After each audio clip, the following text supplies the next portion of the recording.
welcome to David's Dance Podcast. I'm your host, David Evans. We have a little bit of a different approach this week. It's just me this week, solo podcast, but I wanted to try out a few different things being by myself. There's a few artists and kind of items, pieces that have been kind of influencing me recently and that I've been feeling really inspired by, both in photography and in choreography, that I just wanted to talk about, review a little bit with you guys, and kind of deconstruct, maybe have a conversation about it, do a little bit of analysis. So yeah, I'll kick us off. The first thing that I wanted to have a look at today was Jiří Kylián. So Jiří Kylián is a well-known choreographer, and he is a Czech choreographer. He came from a ballet background, and he worked with Nederlands Dance Theater for about 2 decades. Very, very long time. He's created about 100 works, very prolific choreographer. And I've been kind of binge watching his choreography on Marquee, Marquee.tv, which is like a ballet and opera streaming platform, been very useful. Kind of just, going through his back catalog and watching some of his classic works that are available in film.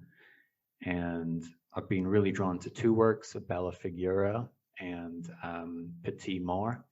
I wanted to take you through Petite Mort a little bit today. So Petite Mort means little death.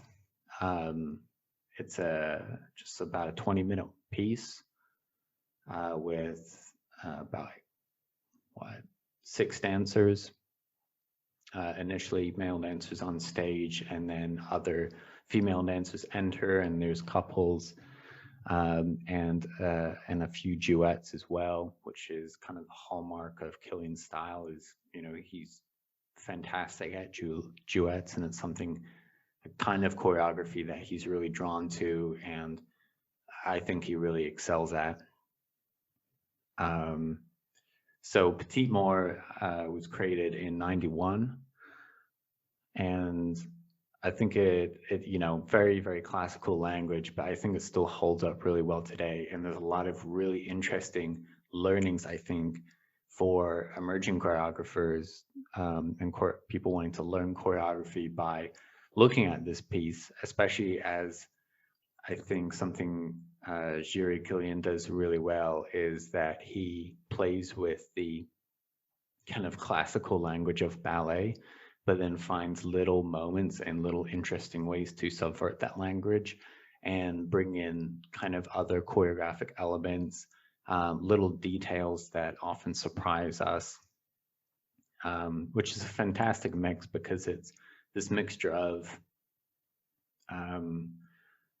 both very balletic choreography that is very familiar to us as an audience, and it's a language we're very familiar with, but then these kind of more serpentine, more kind of offbeat, or sort of sometimes really almost absurdist details that he throws in. So we'll look out for a little bit of that. I'll play a few clips from the piece and kind of talk about it as we go. So the whole piece is set to Mozart. So again, we have, and he sets a lot of his pieces and works to classical composers, which I think again sets it against this, very classical language. That musicality is really strong throughout his work. I think what is great about this piece is great about a lot of his works. I think his choreography is strongest in the pieces where there's either a prop element, as with this piece where it starts off with these male dancers on stage holding these foiled swords, like fencing swords, and they manipulate them, roll them around, pick them up in different ways. And it's kind of through the use of these props similar as in when I think of like Bella Figura, and the dancers are naked from the waist up, but then they're in these amazing red skirts, men and women, and it has all this beautiful kind of choreography with the arms and the upper torso and footwork. And I think his choreography shines best when it has this kind of other element that he's working with, whether that be props or costume, in particular, because I think it gives real focus to his work. And it gives real, almost like meaning behind the movement.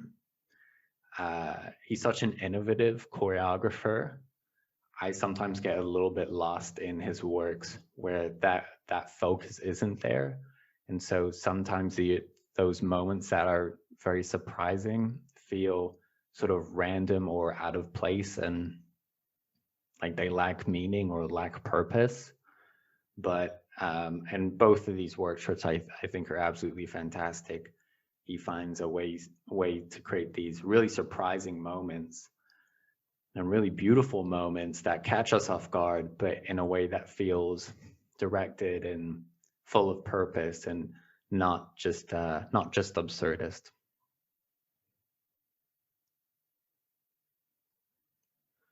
So it's interesting watching.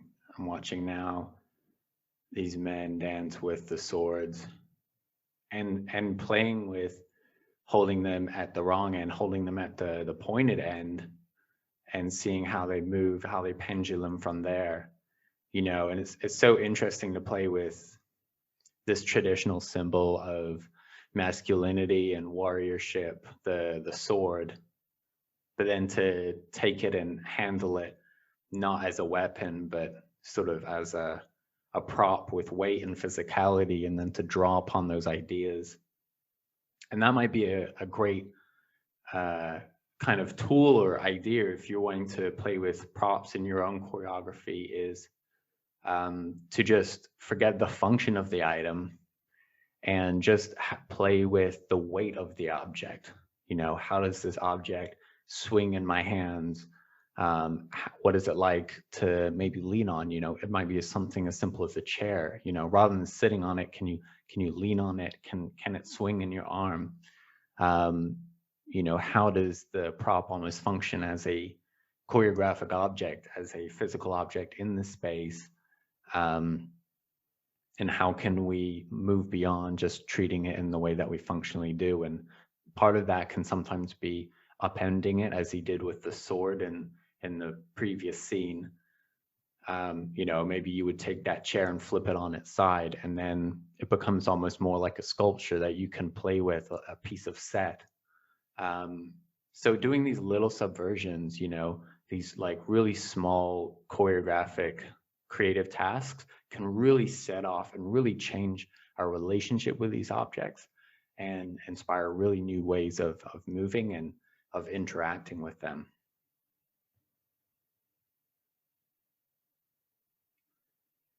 So I'm gonna skip ahead a little bit.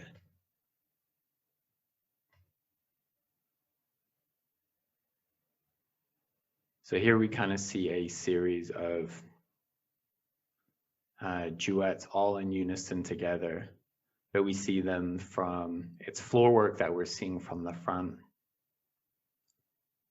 I think something that's very clear from his language is how imagistic it is, and how like graphic it is, how shape orientated. You see that that's a very, you know, classical approach to choreography, is this sense of line, of presenting shapes in the space, especially on a stage that's quite two-dimensional. And then, but then now he's subverting that by showing us something almost more contemporary, where we see the dancers running around the space front to back, playing with perspective, you know. So he's playing with these classical composition choices, but then subverting it with like these elements of the dancers coming forward, or the use of this, what's it called? The sheet that they're throwing over the dancers and then pulling to the back in order to transition scene. you know, and that's something we don't always see in, if you think classical ballet, all those steps are really about moving left to right on the stage. There's not a lot that happens front to back. And so compositionally, I like that as a choice that, you know, the majority of his movement is compositionally very classical in how it, you know, draws an image or a shape for us. But then occasionally he plays with this depth for the audience, which is fantastic. And these elements that we see here, where looking at his duets of moving from this beautiful, really classical language, and then suddenly have, yeah, a really bizarre detail that will just come in. And I think about those moments and I think, you know, how would you choreograph that? I watched a documentary with him, but in many ways, it didn't elucidate at all kind of his choreographic process or how he creates these moments. But I think probably the way that, you know, I would approach it or I would think about it would be working with these dancers and creating, you know, really step by step, moment to moment. You know, what happens if we do this classical step that, you know, but then there's that little, you know, some little detail in the music that we just insert another moment in there and then go back into this classical form, you know. So it's really I think it's like a really step by step, play by play. Or sometimes something you might do is start with a choreography, a step or a sequence that starts off in a really familiarly classical way. And then he sort of goes, where could this go that's different? You know, or where you would normally finish the step, don't finish it there, take it a little bit further, and can we end in a different position? So I think a lot of it is starting with the language that will be also familiar to the dancers of this balletic language, but then pushing it and maybe and taking it in new directions. And I imagine the conversation would be something like, you know, show me, you know, a pirouette here, and then take that to attitude. And then what happens if we, you know, if you flick the foot out just there on that, you know, that da-da in the music, or, you know, what happens actually if the move finishes here, you know, on his back, you know. I think this kind of, this would kind of be the nature of the choreography, perhaps. So maybe that's something you could play with in your own choreography.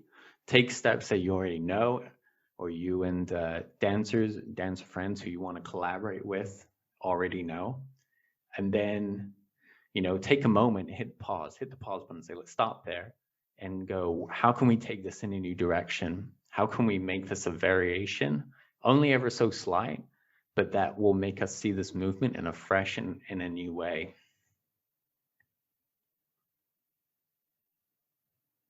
One of the things I love that we kind of see in this duet, this is my favorite duet in the piece, is, and if you're not watching, if you're listening now, jump over to the YouTube and so you can see what I'm seeing.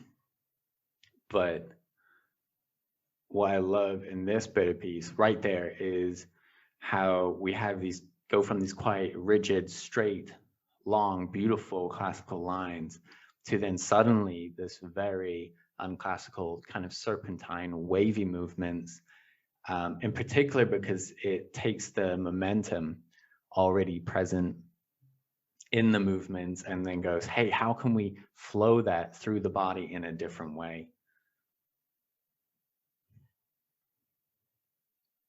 You know, and I can see how for a classical audience, this is such a great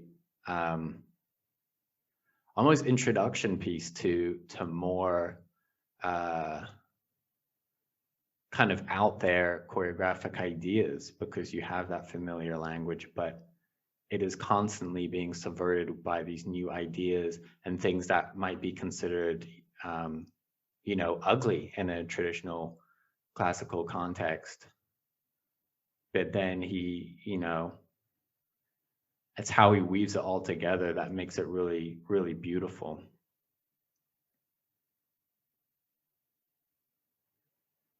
and some just strong choices. You know, this is very complex, very detailed choreography with very little repetition at all. You know, there's a lot going on in this choreography, but one of the things I really love is his ability to also pick moments that are just really strong, where the dancers just hit a shape. You know, there we just saw again, very simple movements, but you know, it's a flex foot there or an extra pulse of the shoulder that we wouldn't see in classical stuff that just makes us, it takes us by surprise. One of the things that is so important in choreography that is not important, but I think a lot of people find aesthetically pleasing is that we have a tendency to find variety aesthetically pleasing. Yeah, and that happens, you know, compositionally, happens rhythmically, where we see a detail in the hands, then a detail in the foot. You know, we see a wavy motion and then a straight line. We see movement down into the floor, and then we see movement up above. And also we see in Kylián's choreography and his duets here, him using the whole silhouette of the two dancers to expand and contract their silhouette. So often they'll coming together, you know, for these moments of real togetherness, and then creating these very big, long lines, these big shapes. And it's this, in part, this kind of the stretching and extending of the silhouette of the duet, the silhouette of the two dancers, you know, and how can we make those shapes together, almost treating them like one dancer, and creating that aesthetic variety that way. Look at that beautiful moment. Switching to some kind of pendulum swing. It also, for me, yeah, look at that. A very classical turn that ends in almost like a partner dance kind of wrap. So much of this choreographically is about asking, where can this moment go? What happens if we push this just a little bit farther? How do things ravel and how do they unravel? There you go. There's a duet or a solo idea for you. Play with the idea of raveling and unraveling. You know, how can we get ourselves into real knots and get ourselves out of them? You know, I used to say that about salsa music, salsa dancing especially. So much of salsa that as a partner dance is just about getting yourself into knots and getting yourself out of them again. I wanted to show that to you guys. And the other thing that I wanted to show to you guys as well is this book that I got this week. This one here, I'll hold it up to the big camera. It's called I Can Make You Feel Good by Tyler Mitchell. So it is a book of photography. So Tyler Mitchell is a photographer who did Beyonce's Vogue cover. He is a leader of the Black Vanguard movement photography. A lot of, really heading up a lot of the amazing African American photographers coming out of the States. And I saw a lot of his work online, had to get this book. And I've just been really blown away by the images, and there's a few things I want to show here to you guys, but especially compositionally, there's things like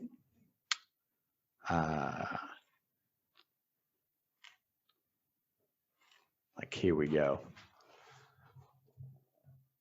You see that? So it's stuff like this, these like double spreads where on one side he'll have like a portrait, and then on the other side he's taken a little texture in the original portrait and he's blowing it up real big onto the other side for us. And what I love is that it sets these portraits within a real color palette, that the whole book is kind of a play on color, and that in each image and each page spread, we are presented with one really strong color theme that these faces are set against. I think what is also like so incredible about like this kind of composition as a aesthetic choice. Yeah, here we see again a young lady on the left, and then on the right side we see a close-up of the grass at her feet. And what I love about this is, to me, it speaks almost to make these images feel more intimate, because when you're having like an intimate experience or an intimate moment with somebody, conversation, when you're up close to somebody, what's it that you notice? You notice the details, right? You have to be real close to somebody or real close to a thing to notice the details. And so by zooming in on these kind of almost like mundane details within the photos, to me, it's almost like we feel as viewers, or at least I do as a spectator, a real intimate part of these images. You know, it makes me feel like I'm there, and it makes me feel like I'm there up close. So it really brings me into the image, as well as I just think it's, as like a textural choice, it's just wonderful to take these textures present and make them abstract by blowing them up and zooming in. You know, that's something that is, if you're interested in kind of painting in the abstract or playing with color and texture, is a great thing to do, is pick something representational, whether that be like a still life or you know, a photograph or whatever, and zoom right in and then repaint that. Because when we zoom in, you know, you can't even tell what the original thing is anymore, but those colors and those textures are still speaking to us and can become kind of inspiration, and can become fabric, really, a sort of visual fabric. I mean, look at this stuff. Look how amazing this is. The other thing that Tyler talks about is how he's interested in a lot of his early work, and this work here, his kind of more like, you know, fine photography practice, really just started with him taking photos of friends, of like his friends. And he's really interested in this idea of like the representation of like young white American joy in fashion photography and in photography in general. You know, this kind of like obsession that you see in a lot of American photography, and it's a kind of image that we've seen like 1,000 times and is so familiar to us, is like young white people, you know, being free, looking free, doing kind of silly activities, you know, the kind of like on a road trip, or, you know, out camping, and this kind of like carefreeness that's associated with with kind of the white youth. And he points out that he's like, we don't really see this kind of representation with young Black people, young Black men in particular.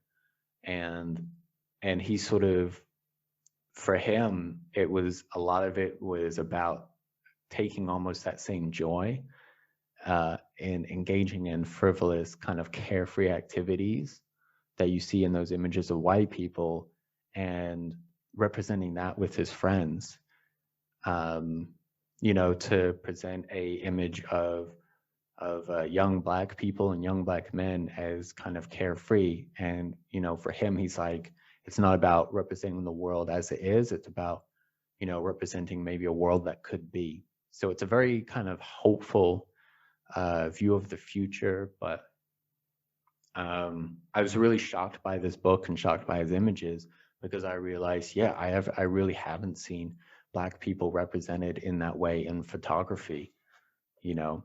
But also it's not frivolous, because he finds a way in his photography to also introduce images that do, and symbolism that does speak to sort of like a bigger struggle, you know. In one of these images, one of the men, he wears like a necklace that has a you know, like a chain on it. Or in this one we see, you know, the representation of chains here.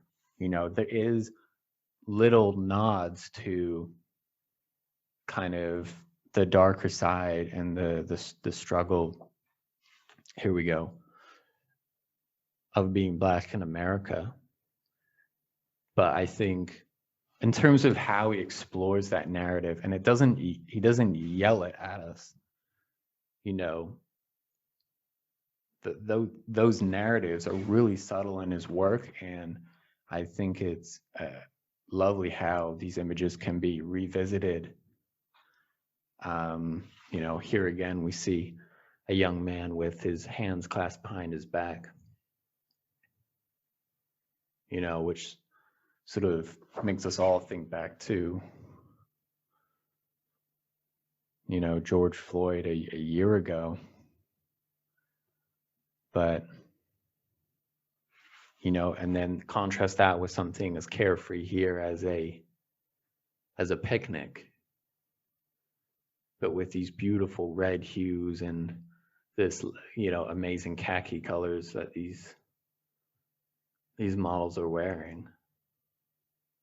And so I think it's fantastic work. I wanted to show that to you guys. I know this is a dance podcast, but you know, the thing with dance is that it plays with the idea of the body, and how the body is represented is really important in dance. And, you know, this is an example of an amazing photographer of our time who is, you know, reclaiming his own body and the representation of his body, and saying, hey, there's a gap in the way that I see myself and people like myself, young Black men represented, you know, in fashion and in the world. And so I'm going to recreate and play with those narratives, you know, as well as do it beautifully by playing with composition, texture, and color, and using this language of the language of fashion, the language of fashion photography, to bring those images to life and present something that is both aesthetically